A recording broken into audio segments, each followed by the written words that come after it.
Good morning, good afternoon, wherever you are. Welcome to episode number 3 of the Mary and Sam Show. Last week we talked about what would it be like if you lost trust in a relationship and how to regain it. So Mary, tell us first of all what trust is and how it can be, formed or shaped as early as your childhood. Yes, trust is one of the most important components of any relationship. Mm-hmm. And obviously it starts going back to our childhood. Sure. That trust is very important between a child and parents. And then when we grow up, trust is very important between partnership.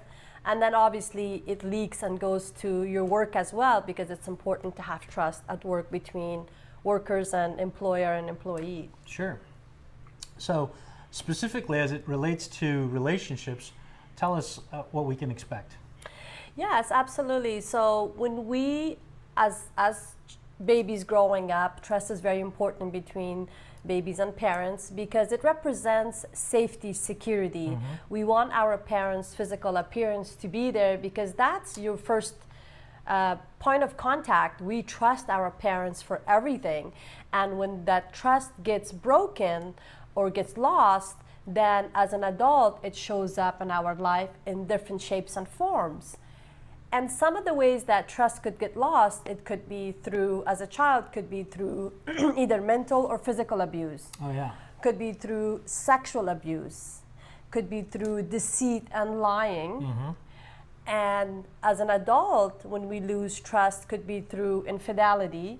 Again, could be through deceit and lying. So when those things happen in life and relationship, we lose trust. Right.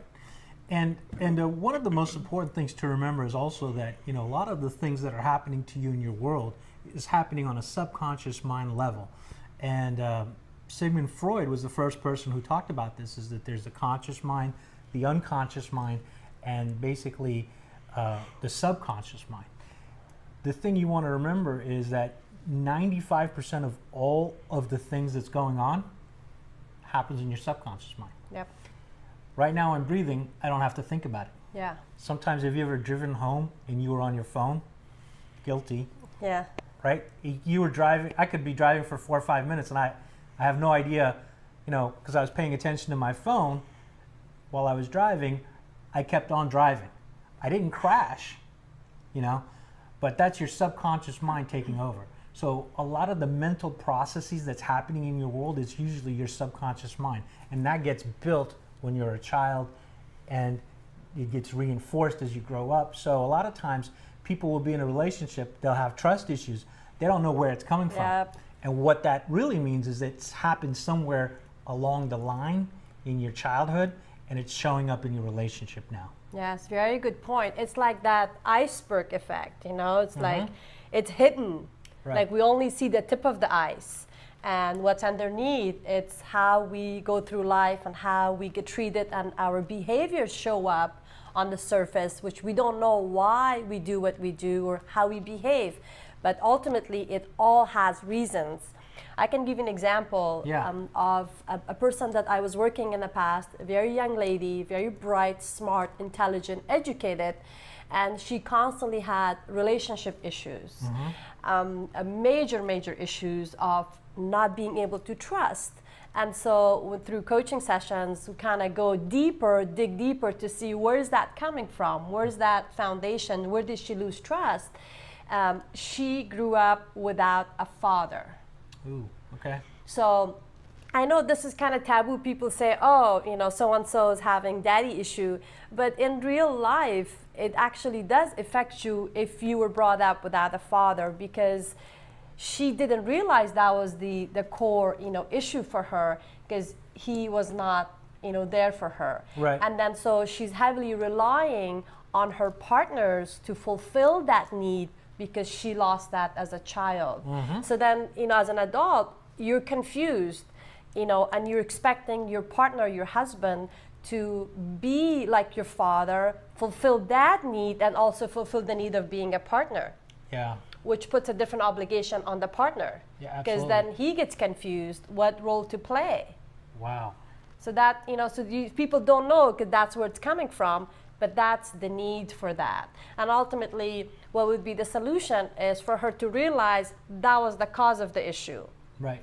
And then to go back and heal through that process, that it doesn't matter if the dad was there or not.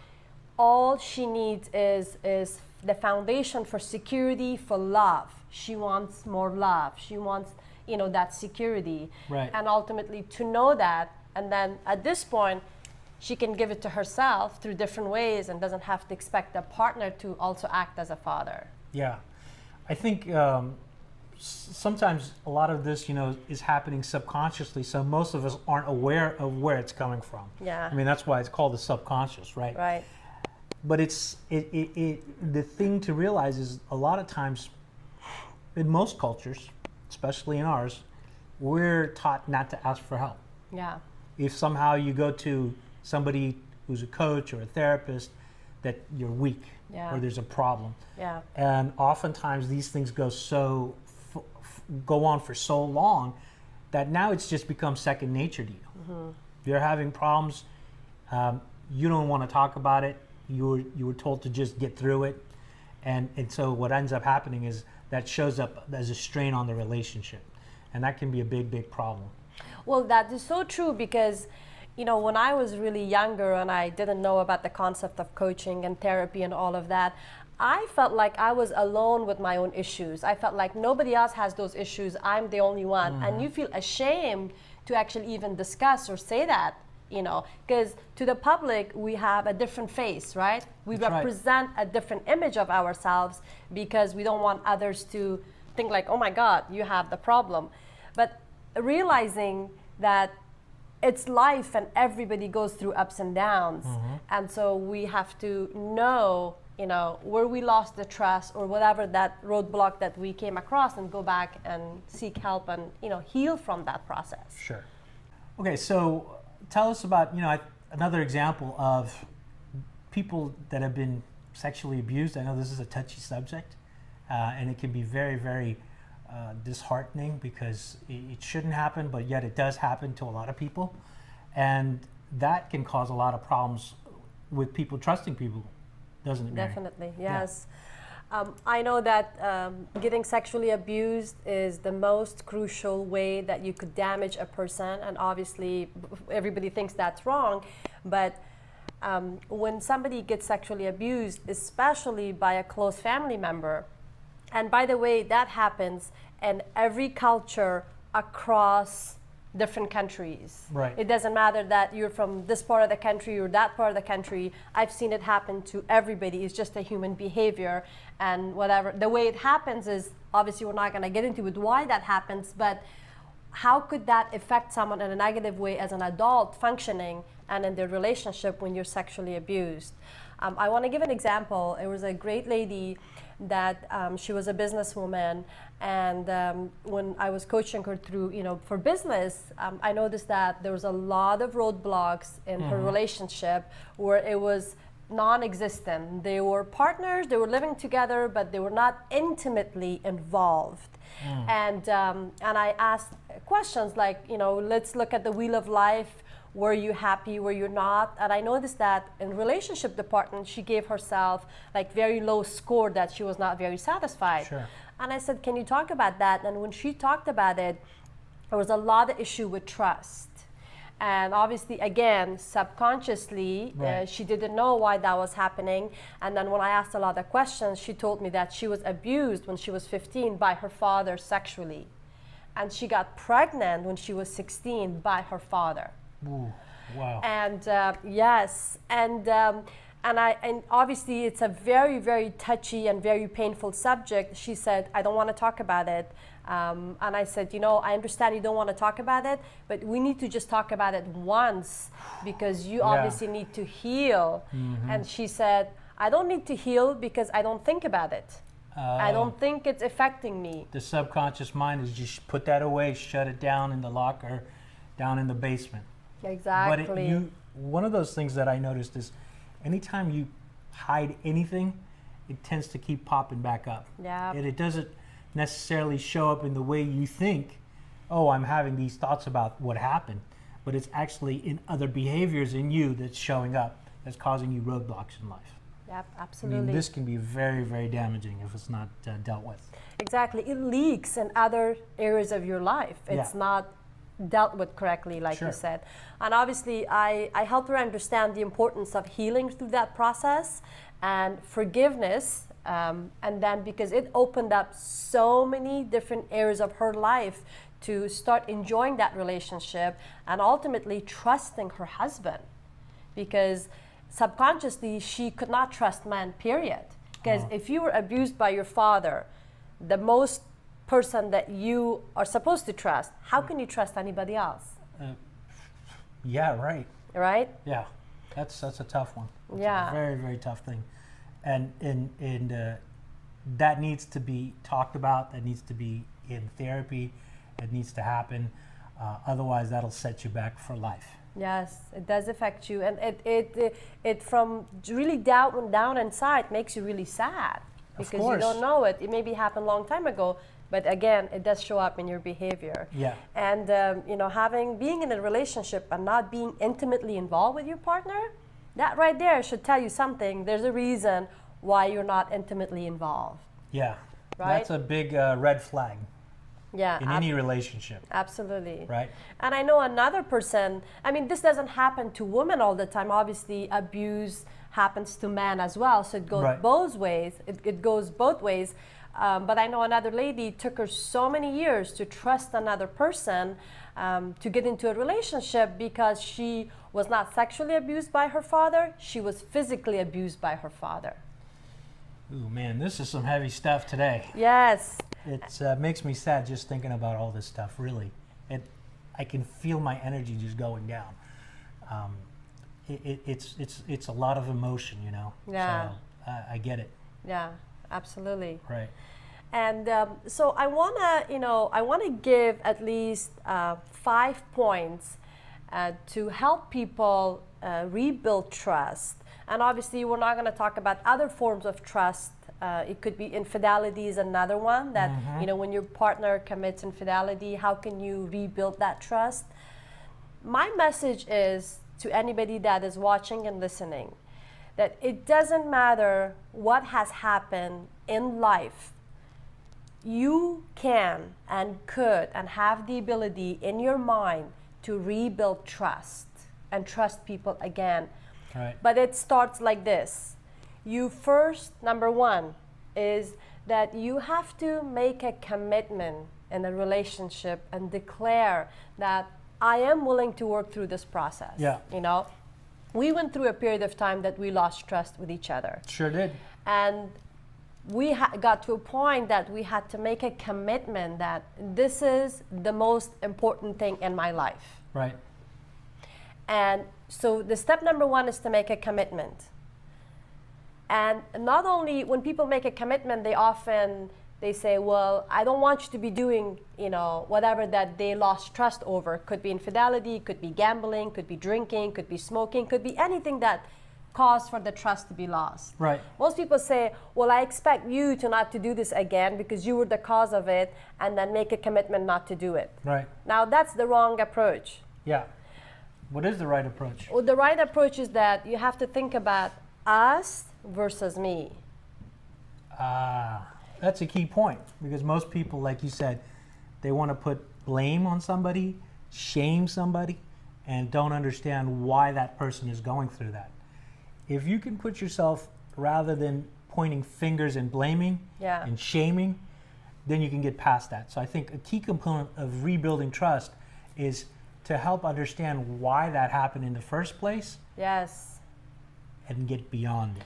Which get us to the second point. Yeah. That is, you need to have a heartfelt understanding. Like, how can I put myself in your shoes and the things you did, what causes that? And because your psychology is different, your fear is different, your needs are different. Right. So what caused for you to do what you did? It's heartfelt understanding that, oh, now I feel what you did. Right. Not versus like, well, I don't care, you shouldn't be doing it. Right. It's like, understand that. Right. You know what, and I as you were just saying that, one of the things that ends up happening in a relationship is that there's so many components of your life that's happening. Nobody wants to dig in to the cause of things. No.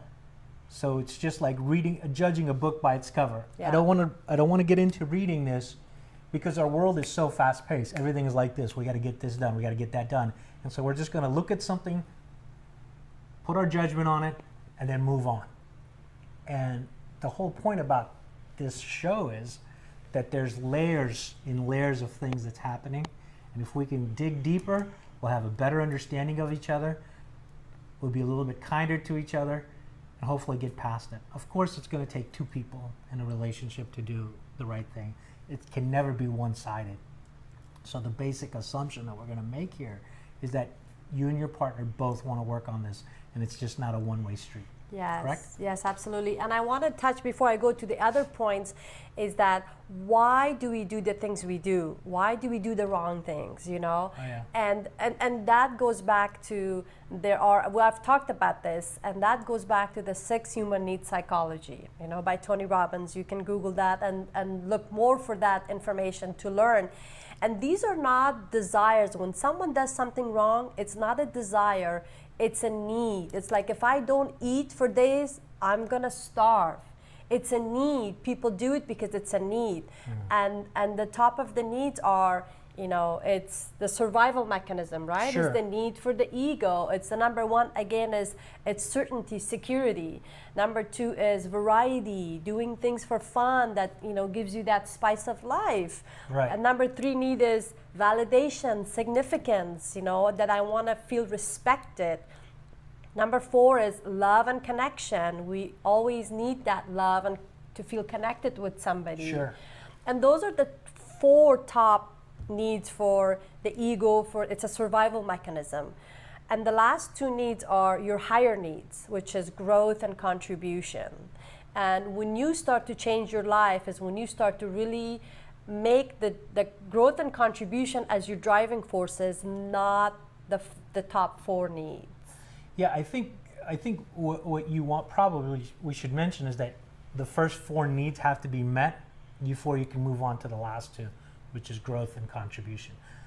You'll notice this with people who are trying to contribute back or growing or learning more, they've fulfilled those lower needs and now they're moving on. Yeah, right. It's just the positive ways of fulfilling your needs versus negative ways. So when someone's need is, the top need is for validation, they constantly need that validation. So now there are negative ways. Like on Facebook? That's right. Yeah, that's one of it. Or versus you say, you know, I'm going to share something on Facebook that's going to help somebody. Right. Or that we start to do this show that we want to make a difference, that, you know, it's like, okay, we want to make a difference and hopefully it's going to help somebody. I Right. don't care how many people are going to watch it, but it's going to help, even if it's going to help one person, that we've made a difference. Right. So it's important to know when people do something wrong is because they're fulfilling a need. Right. Otherwise, you need to question this. Why is it that we have this dichotomy within us that we do something right and then we do something wrong, and we yet don't have control over not doing the wrong thing? Right. Right? Yeah. Why is that? Because people ultimately want to do the right thing, but sometimes they feel like they're out of control. Sure. And so those are the needs that we need to understand, that when someone does something is to fulfill 1 or 2 of those needs. Right. Okay. What's the 4th thing, Mary?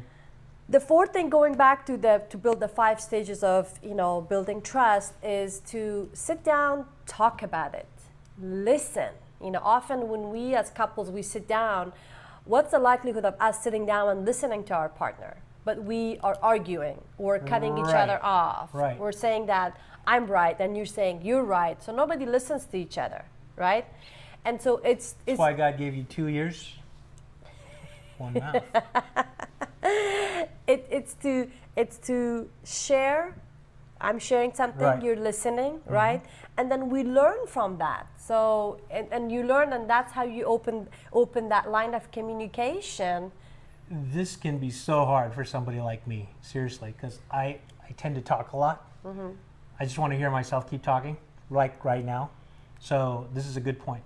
Keep going. Yeah, absolutely. And it's just takes that moment you realize that this is what I'm doing, and when you notice that this is what you're doing and it's not serving you right, then you can change it, right? And when people don't communicate, I actually was talking to a good friend from high school in Australia, And she was talking about this. She said, we don't talk about things because we have fears. We fear if we talk about these things, then we may open up, and then this relationship may go to a different direction that we may not want it to go. Yeah. So we're trying to sweep things under the rug and keep our mouth shut. Yeah. But that's not courage. You can't grow in a relationship. You don't have the courage to say the things you want to say that is not serving you right. Yeah. And then that ends up being, one person in the relationship gets really moody all the time. Yeah. Right? That's one way you can tell that something is not right. Right. They're constantly moody. And that can be another red flag.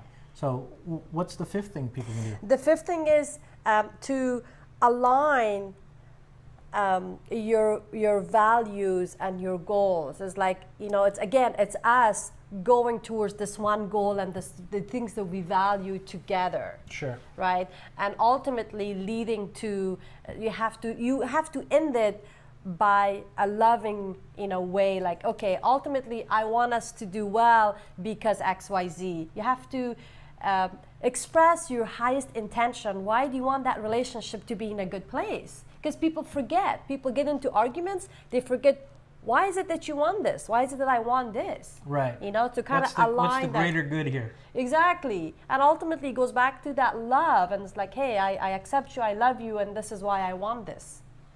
And so that comes to the end, at the bottom of that, if we communicate properly. Sure. Wow, there was a lot to cover in that topic, so I really appreciate all the things you shared with us, Mary. Our next show is going to be about jealousy and what are the causes of jealousy. So if you could please share this with your friends and subscribe to YouTube, look for us on YouTube, and then we'll talk about some other topics that you want to talk about after we talk about relationships. Yeah, which would be mental toughness and emotional well-being. Great. Well, thanks so much and have a great day.